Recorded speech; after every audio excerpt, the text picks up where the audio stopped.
Monsieur le Président, Madame la Ministre, mes chers collègues, je suis de conviction libérale et résolument européen. Et pourtant, je voudrais remercier le groupe communiste d'avoir inscrit ce débat. Et Fabien Gay m'a réjoui dans son intervention, même si je ne partage absolument pas ses conclusions.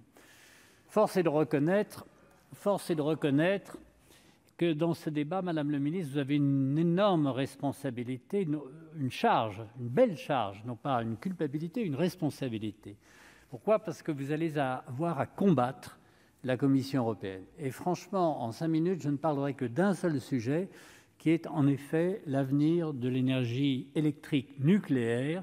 Il y a d'autres énergies que l'électricité, l'énergie électrique nucléaire. La Commission, est-ce l'effet de ces mesures, les 4 paquets en 25 ans, les directives, les règlements, a considérablement contribué à affaiblir le nucléaire dans notre pays parce qu'elle commet une erreur sur l'analyse de marché.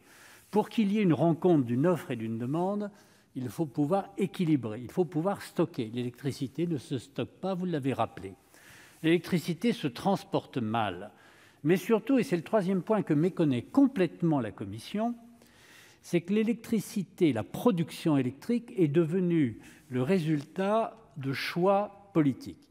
Il se trouve que certains pays européens récusent le nucléaire, c'est leur droit, mais ils doivent en tirer les conséquences. Leurs coûts de production seront nécessairement plus élevés, surtout si l'on leur impute, ce que je souhaite profondément, le coût de la tonne de CO2 qu'ils émettent.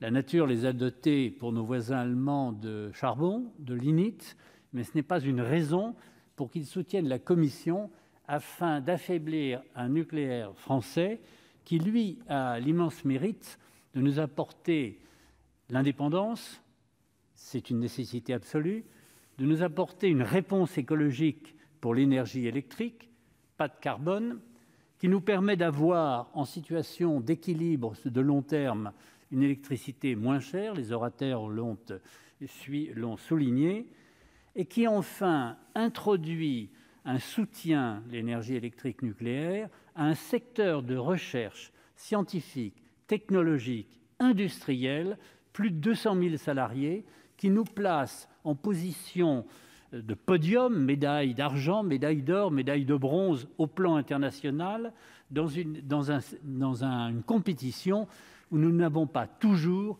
de si beaux atouts. L'Arenh, on doit le constater après 10 ans d'expérience, est un échec. Le taux, et pas seulement parce que les 42 € du mégawatt sont faibles, mais aussi et peut-être surtout parce que c'est ce qu'on appelle un piège. Alors j'allais dire quelque chose de plus vulgaire, mais un piège. Face, EDF perd, pile, ses concurrents gagnent. Donc EDF ne peut pas s'en sortir. Et vous avez une proposition, je ne parle pas de l'organisation d'EDF, je parle de la négociation que vous conduisez avec Bruxelles, et c'est la responsabilité du gouvernement. Vous avez une porte qui s'ouvre, vous avez des soutiens. Le nucléaire n'appartient pas au passé. C'est quand même extraordinaire de penser que l'une des plus belles réussites capitalistes mondiales, Bill Gates, investit largement dans le nucléaire sous des formes différentes, le SMR, que la France connaît et que la France devrait développer plus rapidement, parce qu'il y a une réponse aux besoins mondiaux d'énergie et qui est une réponse décarbonée. Nous avons tous les atouts de la réussite et nous risquons de nous censurer si ce que vous appelez, je crois, le contrat pour défense, c'est-à-dire cet écart de prix qui serait compensé et qui est au cœur de la négociation avec Bruxelles, était adopté dans de mauvaises conditions. Et quelles sont ces mauvaises conditions ? Eh bien, ce serait de retenir, ce qui a été le cas pour l'Arenh, un prix de décroissance, un prix de renoncement, un prix de censure, en quelque sorte, des capacités industrielles et scientifiques de notre pays, car si l'on ne tarife le nucléaire au coût marginal, il est évident qu'on ne peut ni assurer le renouvellement du patrimoine, ni surtout assurer le développement scientifique, industriel et technique au moment même où on parle de réacteurs à neutrons rapides, de réacteurs à sodium, de fusion nucléaire, on se mutile. Eh bien, madame, cette responsabilité, c'est la vôtre, c'est celle de votre gouvernement. Le président Macron est allé au Creusot.